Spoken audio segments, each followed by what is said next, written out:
अगर तू सच में सीरियस है ना बॉडी बनाने के लिए तो तुझे ये 3 चीजें जरूर से पता होनी चाहिए। पहली है फ्रीक्वेंसी।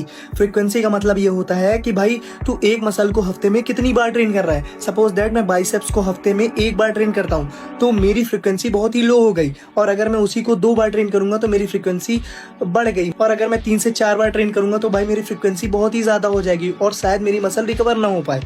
और दूसरा है वॉल्यूम। वॉल्यूम का मतलब ये होता है भाई कि मुझे हफ्ते में 12 सेट्स करने हैं टोटल चेस्ट के, ठीक है। तो अगर मैं उन्हें एक वर्कआउट में निपटाने का सोचूंगा तो भाई वर्कआउट बहुत ही लंबा हो जाएगा और शायद मैं उसे खत्म करते करते मैं खुद भी खत्म हो जाऊं।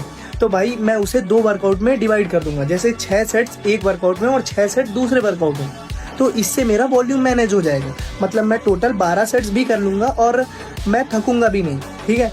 तीसरा है इंटेंसिटी। इंटेंसिटी का मतलब तो सबको पता होता है भाई कि अगर मसल ग्रोथ करनी है तो तुम्हें हाई इंटेंसिटी वर्कआउट करना है, पर भाई इसे भी मैनेज करना बहुत ज़रूरी है, क्योंकि अगर तुम्हारी मसल रिकवर नहीं है और तब भी तुम हाई इंटेंसिटी वर्कआउट करोगे ना तो तुम्हारी इंजरी होने के चांसेस बहुत ही बढ़ जाएंगे। इसलिए मेरे भाई इन 3 चीज़ों को बैलेंस करना बहुत ज़रूरी है।